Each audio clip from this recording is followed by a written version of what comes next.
tuturor, bine v-am găsit la o nouă promovare specială, fraților. Astăzi îl promovăm pe Max Slade, care are 125 de abonați în acest moment. Doar că el a avut un canal vechi de 1K abonați, doar că a luat copyright pe el și are canal nou, bineînțeles. Ce vreau să vă rog să vă abonați la el, pentru că mi-a cumpărat cu promovarea de la mine și trebuie să fac acest lucru, bineînțeles. Și dacă vreți o promovare, nu uitați că aveți în descriere totul legat de promovări, bineînțeles. Ce face el? Face o grămadă de jocuri, gen CSGO, după cum vedeți de la banner și avatar.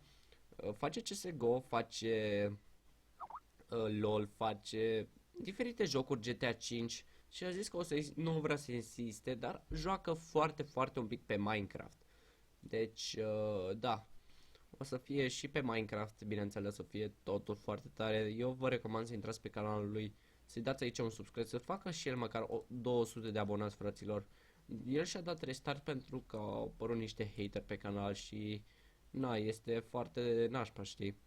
Oricum, trebuie să-l susținem, fraților. Chiar face o treabă foarte ok, cei de pe punctul meu de vedere. O să înceapă seriile, o să înceapă totul. Cam atât cu promovarea. Eu sper că v-a plăcut. Dacă v-a plăcut, nu uitați să dați și un like și bineînțeles promovările aveți în descriere dacă vreți o promovare de la mine. Accept și o condiție.